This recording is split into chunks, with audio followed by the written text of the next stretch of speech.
Hello, this is Charlotte Carrivick and you're listening to Bluegrass Jam Along, the podcast for anyone and everyone who plays bluegrass. Hey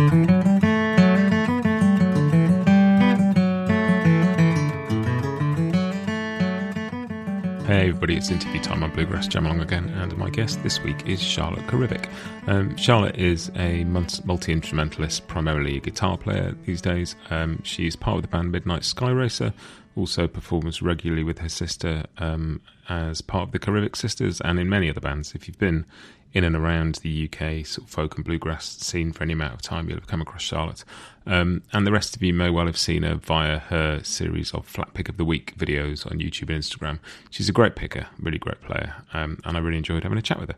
So here's the interview. So Charlotte, welcome to the podcast. The first thing I realised is I don't know exactly how to pronounce your surname. Nor do I, to be honest. I think it's Carrivick. It's a Cornish name, but yeah, Carrivick I think is right. And is that where your family's from, Cornwall? My granddad is, but I grew up. Well, I was born in Sheffield, which is in South Yorkshire, and grew up in South Devon.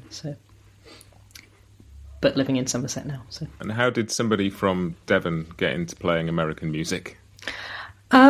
So I have a twin sister, and she's a fiddle player, and there was a folk group at school, so she joined that, playing violin, and I joined in. Our dad had a mandolin stashed under the bed, and I was taking that along, but I didn't really know what I was doing with it. I was learning classical guitar at the time, and so he was looking for a mandolin teacher for me, and couldn't find one locally, but came across an event called Sore Fingers Summer Schools, which, if you've not heard of it, it's a bluegrass course, but they bring over, for anyone listening who's not heard of it, they bring over all the top players from the States to come and teach for a week, and it's absolutely brilliant. It just happened to be a bluegrass course. It wasn't that we were looking for that or anything. It's just that they taught mandolin there, so went along and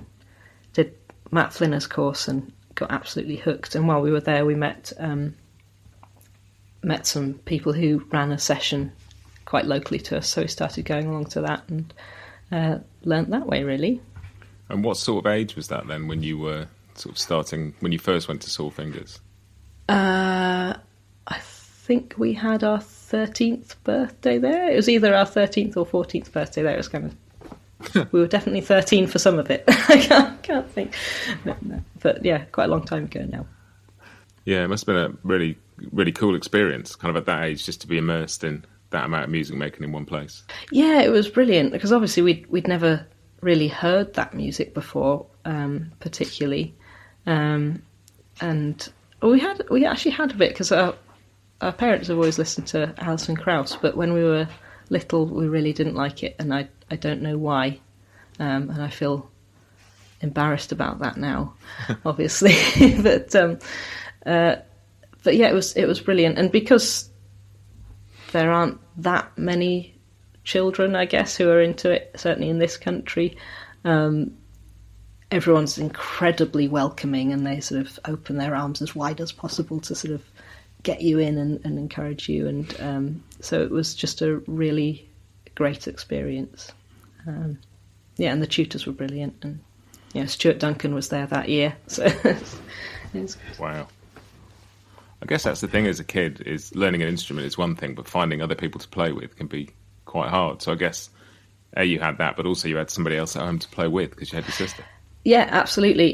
So my sister, she plays fiddle and dobro now, and she plays guitar and mandolin as well, and all sorts of things. But also our dad plays guitar. He used to do finger picking stuff. He was into James Taylor and all that kind of thing. But he had to come along to chaperone us, so he plays bluegrass guitar now as well. So there were always three of us. We could never convince our mum to learn bass, unfortunately, but would have been good.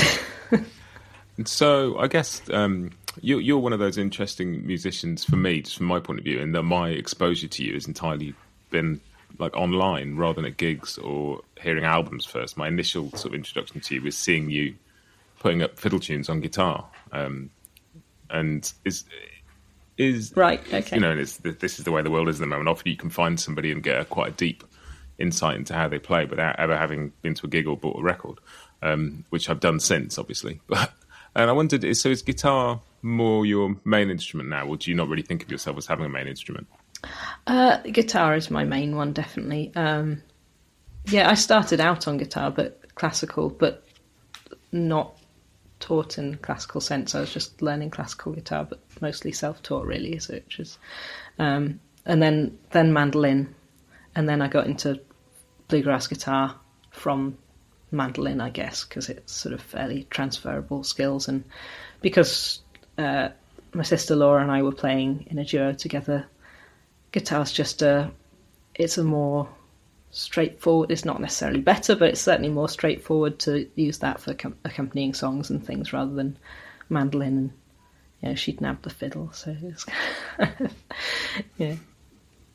lumped with guitar. Yeah, I definitely found that. I think I play mandolin as well, but in the last 18 months or so being at home, just craved a bigger sound and that sort of resonance of a guitar, and just sitting playing mandolin on my own doesn't fill the room in the same sort of way, if you know what I mean. Yeah, you want a bit more low end, I guess. Yeah. And so it sounds like quite a bit of your sort of early live playing and sort of music making was as part of a duo or a trio or in sort of smaller settings. Yeah, it was. So we did have a band when we were 16. We had a band with a banjo player same age as us from Cornwall. Her name's JC Harris, and she mostly plays guitar and sings now, but she's brilliant. We had a band called Blue South. Our dad played guitar with us, and we had a couple of bass players who alternated, and so that was really, really nice. But the three of us fronted it, which was, got us the gigs really. Three young teenage girls trying to do it, and the kind of it sells. But, and then it was really nice, and so it was really nice and surprising to find someone our age who was relatively local. So she's from Cornwall, sort of down. She's in Redruth, sort of always been down that way. So I think it must be about an hour and a half from home, and 2 hours or something like that, that's as close as you're going to get, really. We were doing that and the duo, and we've had lots of other bands with various other players over the years, but the main sort of professional element, I guess, has been duo. Except now, I guess now, sort of flip that around, and you're in a band, which sounds like it's even more sort of spread out geographically than your trio was. It's spread a very long way, with Tabitha being in South Carolina now. That's made, that's made the distance even more. She used to be in Northern Ireland, so Midnight Skyracer. That's been really fun. It's something that I've been wanting to do for years and years and years, but just waiting for the right pieces to fall together. It's just as soon as the first time we all played together, it's like just this sort of feeling of relaxation, really. I suppose it's like this huge weight. It's like, this is what I know how to do. Never had such a great feeling 5-piece bluegrass band to play with before, like that rhythm section with Eleanor and Leanne on bass and mandolin. They fit together really well, and it's just really fun to play with them. And Tabitha obviously is amazing on banjo. And was it sort of consciously put together as a band, or did you sort of happen to play at a festival and realise you got on? It was consciously put together. It was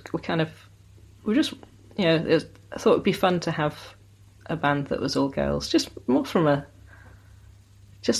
social point of view, really, and that kind of thing. It's just nice to do that kind of thing sometimes. And I say girls, apart from Tabitha, we're all probably women now, I guess. it's just, it's, I love the use of the word probably. It's Tabitha's a woman. Yeah, Tabitha. I always think of. I guess she's a woman too, but she's quite a lot younger than the rest of us. But I'm probably digging holes now. Okay. So I've forgotten what I was saying. Basically, waiting for the right people to come along. So it kind of had. We didn't know everyone that well. Obviously, I know Laura really well, but and I've known Eleanor for a long time, but not really been close friends. Just kind of known that, kind of known each other to say hello to, obviously, because it's a small scene, and then kind of knew of and had met once with Leanne, and then it was just kind of waiting for a great banjo player to appear and be old enough to travel on our own.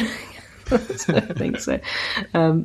It's just So it's like Tabitha, and it's like, okay, now's we've got the lineup. Let's see if they'll do it. And they said so that's good. I can't remember where I either read or heard, but I have a sort of memory of you describing Midnight Skyracer as like a proper bluegrass band rather than something progressive or the kind of things you've done through. And that was something you really wanted to do, was the more traditional sort of 5-piece.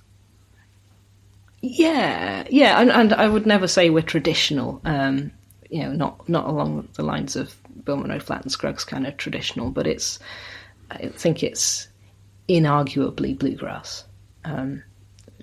Whether you're someone who likes the more sort of modern kind of style of it or not, I think you would say it was bluegrass. I hope you would.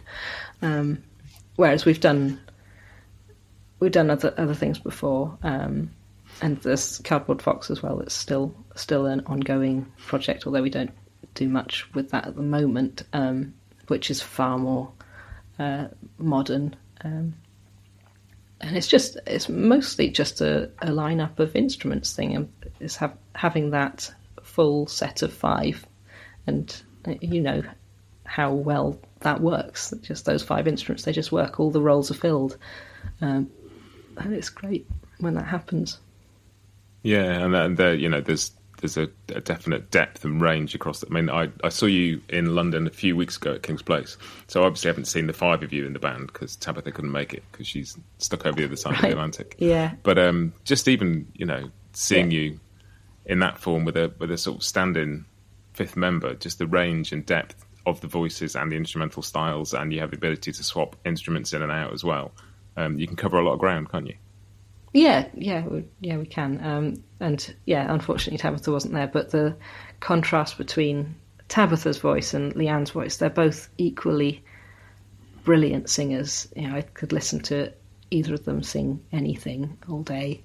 But they're so different while still being great, and still being within that style, that it does leave a lot of things open. And we've all got really broad tastes and interests in terms of music, and just as far as bluegrass is concerned as well. So there's quite a lot of variety in there, I think. We'll be right back with you just after this. Bluegrass Jam Along is proud to be sponsored by Collings Guitars and Mandolins. If you're attending the NAMM show in January, stop by the Collings booth to say hello to the team, get hands-on with their selection of customised acoustics and electrics, and check out some exciting new prototypes they're working on for 2024. They'll also have a few of their world-class artists on hand demoing various instruments. And if you can't attend, don't forget to follow their Instagram and Facebook accounts throughout the show for photos, videos, and the latest news. Collings Guitars are hand-built from the Sound Up in Austin, Texas.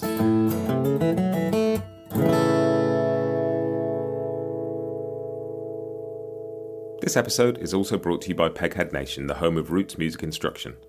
If one of your 2024 resolutions is to improve as a musician, Peghead Nation is the place to go.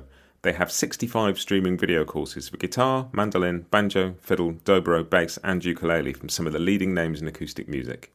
Courses cover bluegrass, old time, Irish music and swing, plus lessons dedicated to improvisation, theory and ear training. Your first course is just $20 a month, and you can add more for $10. Try any course free for a month with the promo code JAMALONG. Make 2024 a year of more music at pegheadnation.com.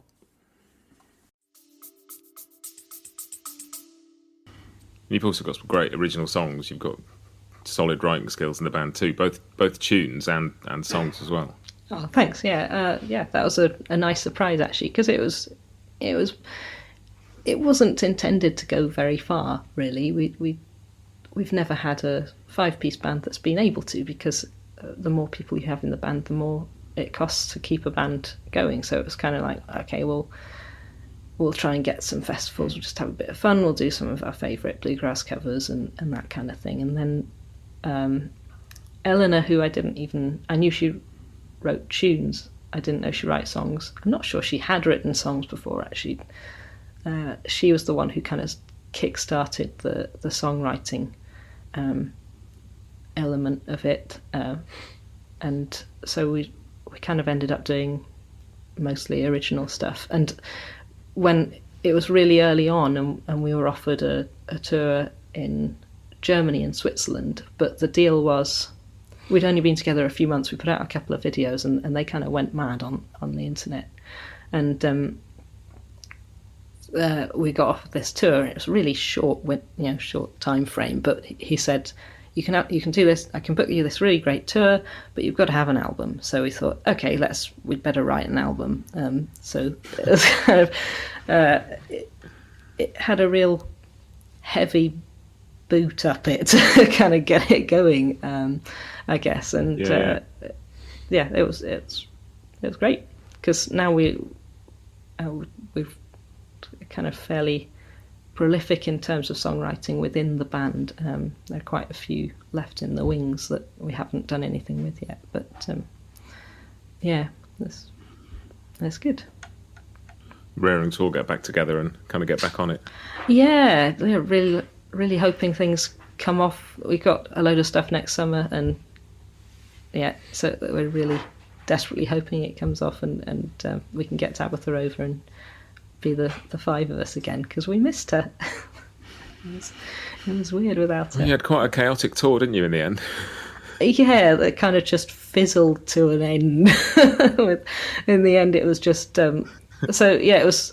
We couldn't find someone who could do the banjo dep, and so I ended up having to play banjo, but I don't play bluegrass banjo. I play clawhammer, so it wasn't quite the same thing. So.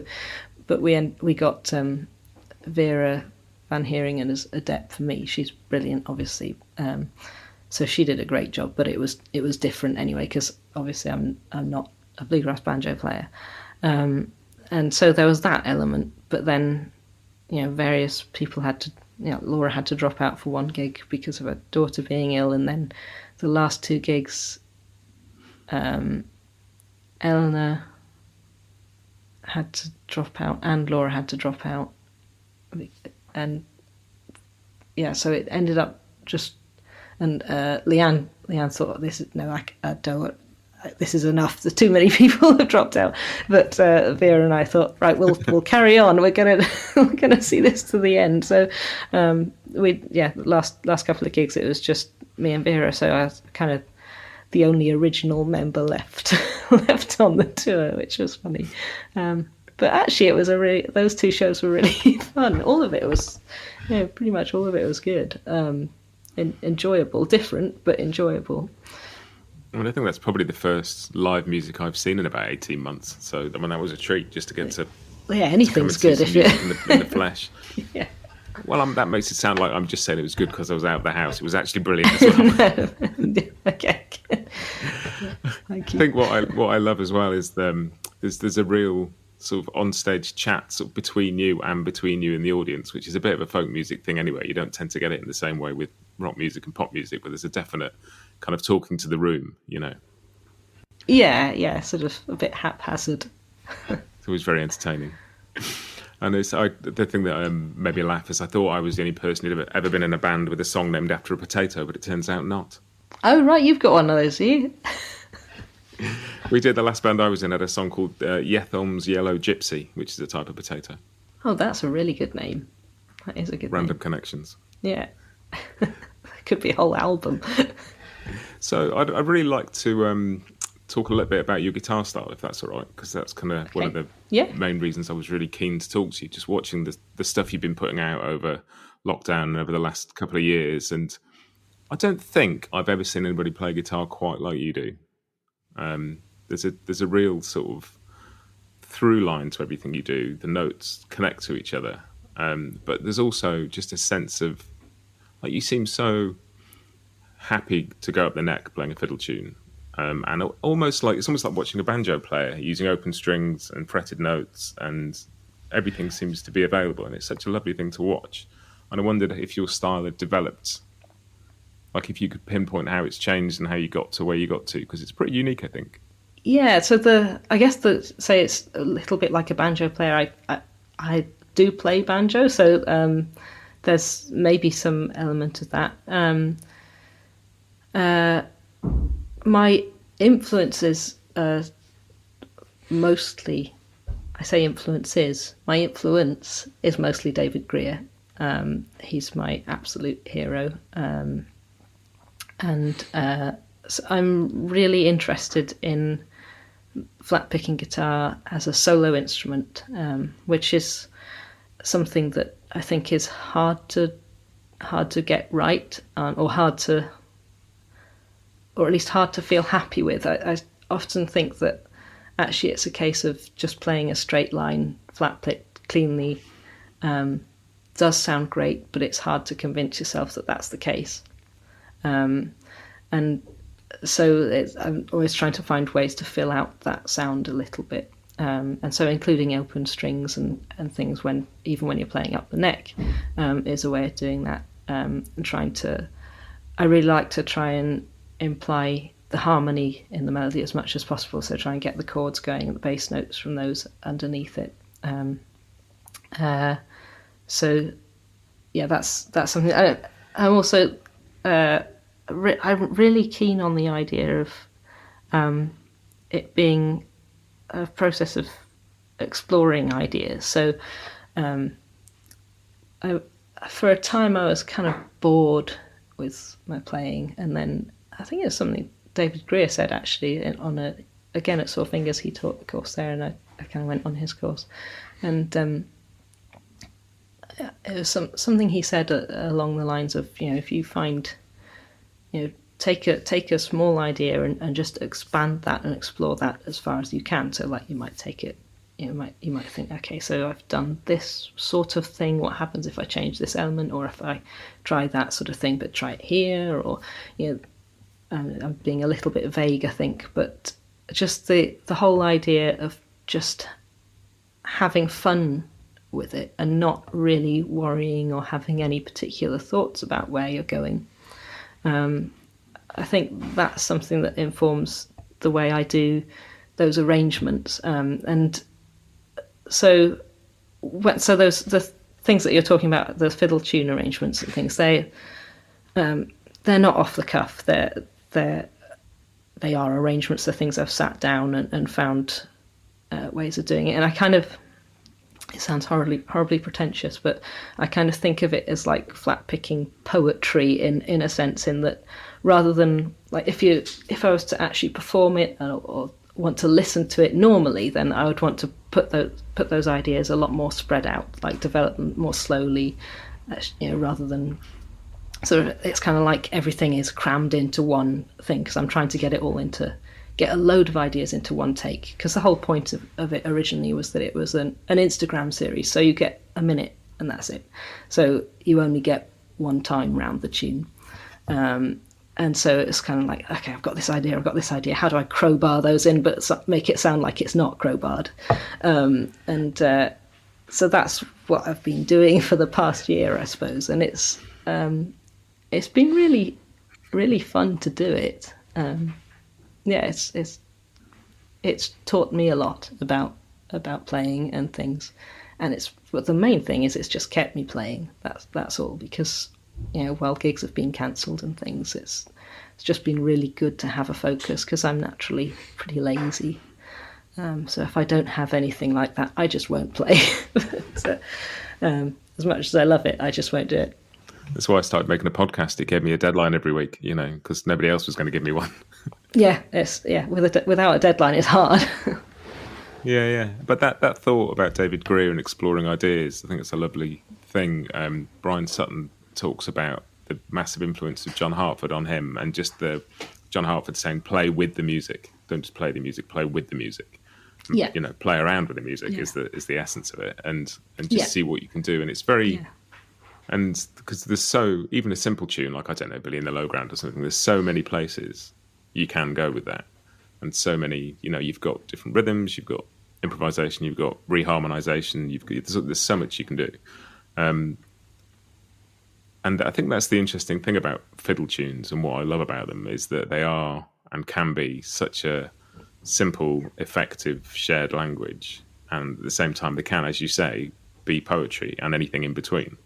And so for the Instagram series, did you find yourself learning new tunes, or did you naturally just have a store of, are these all tunes you knew already?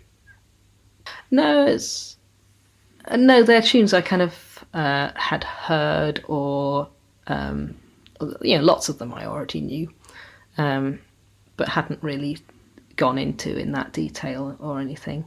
But yeah, because I'm an old-time banjo player as well, so there's a vast catalogue of old-time fiddle tunes, which they're such great tunes, and they're sort of a little bit untapped in the bluegrass guitar sense, because they're not bluegrass tunes. I guess they're old-time tunes, but loads of the jam tunes now that we think of are bluegrass tunes.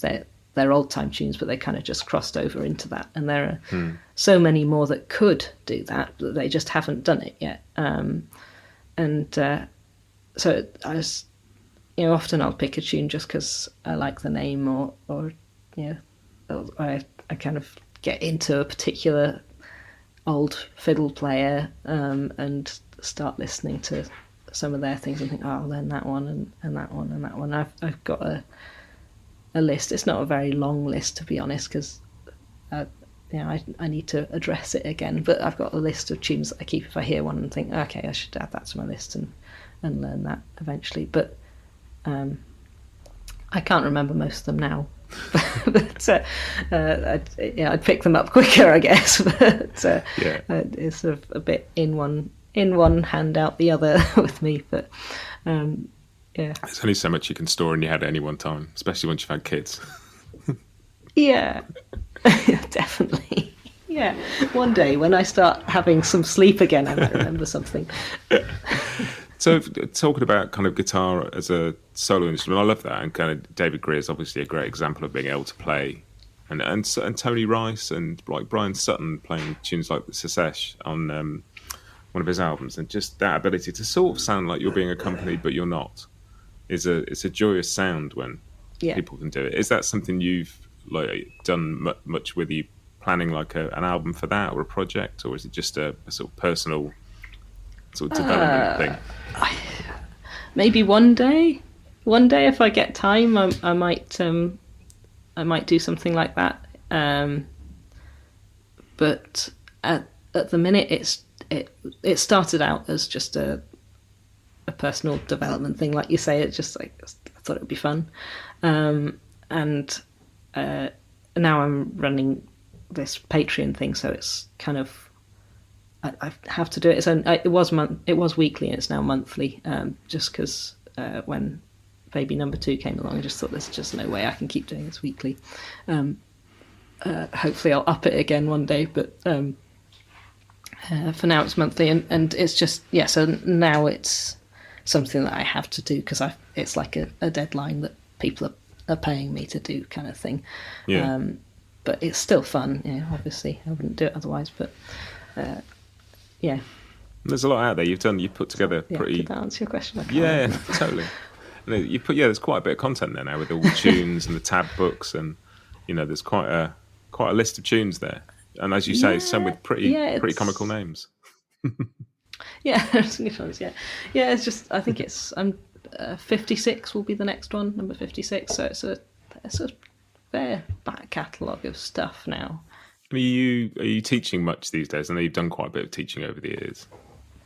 I'm not at the minute, just because I'm kind of attached to a 6-month-old baby she's not on a bottle, so I can't really leave her or commit to definitely being able to teach someone for a specific hour time slot without one or other person being awake and needing me. So not yet, but I will be doing eventually. That must have made touring interesting. Yeah, it was an added thing. Yeah, it was interesting because my sister has she's coming up to a year old now, but she was 10 months or something like that when we were doing the tour, and so we had our mum along with us, trying to look after both of them, which was a total nightmare because they were both into, like my sister's little girl, she just started sort of cruising around everything and was into absolutely everything. Mine, Annie, she's she's younger, obviously, so it was a little bit easier to settle, but sound check time was her bath time, so she was a total nightmare then, whilst I think it was hell backstage. But got through it. We all survived. Yeah. So I guess connected to the teaching thing, the one thing I was going to ask you about, just because it's something I find very interesting, is as a multi-instrumentalist, obviously you've invested a lot of time in each of those instruments, and a lot of people talk about whether to focus on one instrument, whether to learn two, like how to. And from my point of view, I have a limited amount of time to play these days, and so I'm sort of focusing on one. But I wondered if you had any thoughts about it, because obviously each thing you learn informs the other, and learning mandolin makes you a better guitar player, which makes you a better mandolin player. And I wondered if there's anybody listening out there thinking, should I stick to one or, It's a really hard question. There are definitely times when I wish I'd just focused on one instrument, but I'd find it hard to choose which one. I think it probably depends a little bit on your personality. If you're someone who's able to be totally satisfied focusing on one instrument and going down that route, then that's brilliant. But I guess I'm fairly easily distracted, and I kind of hear something, I think, I want to be able to do that, and I won't rest until I've at least tried it. And if I try and do something, I generally will want to persevere and see it through. But so certain instruments they kind of it's not like if I spend 20 minutes practicing mandolin, it's equal to spending 20 minutes practicing guitar, but it might be like spending 10 minutes practicing guitar. So it's not like it's not the worst thing it's not taking away too much, but it also gives you a bit of a break if you maybe need a break from the ideas you might get on one instrument or another. I find it really useful for songwriting, playing different instruments and tune writing, because different things will kind of enforce different ideas and things like that. But yeah, I kind of, there are so many instruments I want to learn. I tried to learn fiddle once, and I don't do that anymore because it's just, I live in a flat anyway. It's loud, and I felt guilty. And trumpet, I haven't played that for a while, but I really want to get back to that because that's fun. But yeah. Yeah, it's always something new. Fiddle is can be particularly antisocial, can't it? We've got new next door neighbours, and they play double bass and cello, and that's quite a nice noise to just sort of drift through the walls in the evening. Yeah, but I'm sort of glad they don't play fiddle or saxophone. Yeah, definitely, especially because the stuff I was doing, the old time stuff, and I really like the horrible scratchy, slightly out of tune kind of stuff. So that's what I was learning, and you just think, no, this isn't actually to everyone's taste. But, yeah. So what have you got coming up then? Is it mostly Midnight Skyracer focused? You're playing several different combos, I guess, and with festival season next summer, there must be various bits going on. Yeah. I haven't looked that far ahead, to be honest. I only really look maybe a week ahead. Otherwise I get in a muddle. But I know we're touring with Midnight Skyracer in the summer. I don't think actually there's a lot on between now and then. I'm recording with Laura, a duo album in August, and I guess I think we're touring that in, I think it's November, but I could be totally wrong about that. And that's something I'm really excited about, actually. We've not done a duo album for a really long time, not a proper one. We did a live one just as like an interim thing, but we've had so many other projects in between that we've just kind of not, we've put out so many albums with other bands that we've not really had a window to do a duo one. And we got some really nice stuff for that, so I'm looking forward to that, which will be good. And yeah, between now and then I'll just be ploughing out, churning out the tunes, I guess, which is fun. Cool. And I read, I think it must have been on your website, but a list of your musical heroes. There's Matt Flinner, Adam Steffi, Mike Marshall, Chris Thiele, David Grier, Kenny Smith, Bryan Sutton. A list of people that will be inspiring to anybody. I was wondering if there were particular. Often, if I interview somebody for the podcast, they can remember hearing a particular player at a particular moment, or just seeing somebody and going, "Ooh, what's that?" Just talking to Justin Moses a few weeks ago, and he's got a very vivid memory of seeing Ron Block play with Alice and Krauss. And I wondered if there were, you talked about David Grier as being kind of the key influence there. I wondered if that list had changed over time, or if that was. David Grier's. So, like I said, it's kind of got into the music through Sore Fingers and mandolin. Matt Flinner was the tutor there, so he's like, I idolise him. He was a brilliant first tutor, and I still absolutely love his playing.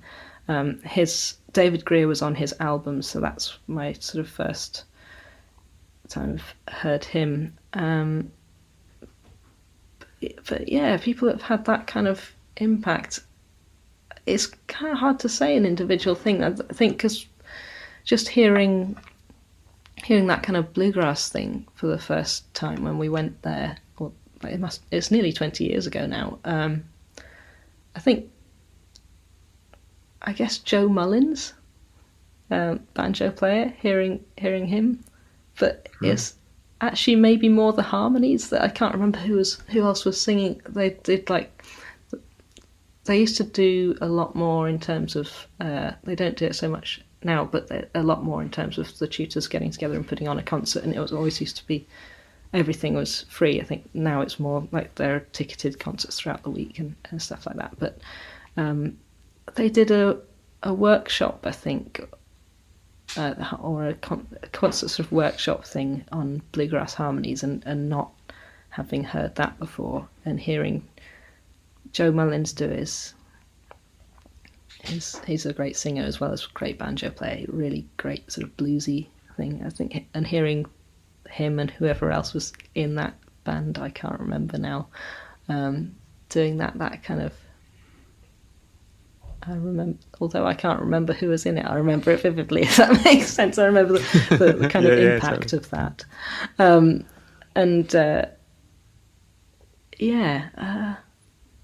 I'm hopeless at answering these questions on the spot. But, yeah, David Grier, Matt Flinner and David Grier, they're the kind of, they're my real huge influences, I guess. And what a joy to have been able to be taught by both of them, particularly, being over here where that's a less common occurrence, to, been able to actually spend some time with them. Yeah, it's there's nothing quite like it. Have you been to Sore Fingers? I've probably met you there and not realised it. So, I booked to go twice, and both times had to cancel. Once, I think once was for a wedding, and once I was booked to do the Mike Marshall mandolin course, and we had to move house that week, and there was no other time we could do it. Ah, it's annoying. So yeah, I was gutted about that. Yeah. But the joy of the internet now is, you can get guitar lessons from lots of. I'm now learning from Bryan Sutton on the Artist Works site, and that's such an amazing thing to be able to do. Yeah, the Artist Works thing is brilliant. It's really brilliant. But yeah, Sore Fingers, you should try and go again if and when it's up and running again. It's not, the main thing isn't the tutors in a way. It's more the the camaraderie of the students and just the overall atmosphere. There's a huge buzz about it, and I imagine when it first comes back together, it's going to be even more so. It's just it's a week-long party, and it's exhausting and brilliant, and but yeah, it's great for learning as well. But the being there is brilliant. We've not missed one since we first went, and wow. I don't intend to. Yeah, that sounds amazing. I'd love to go. So if people want to find out a bit more about the tunes and what you've got coming up in terms of gigs, where's the best place for people to find you? We'll stick links in the show notes. Best place, I guess my website's probably not very up to date at the moment. Probably Instagram or YouTube if you just search my name, which is Charlotte Carrivick, or my Instagram handle is just Charlotte Guitar, which is a lot easier to remember and to find. And then I think you can find all the links through that, which is probably the easiest way to do it. But yeah. Cool. We'll stick with some links to that in the show notes so people can find those easily. It's been great chatting to you. I've really enjoyed it. And hopefully I'll get a chance to see you play live again soon. Yeah, and hopefully meet you in person. Yeah, that'd be great. Cool, thank you very much.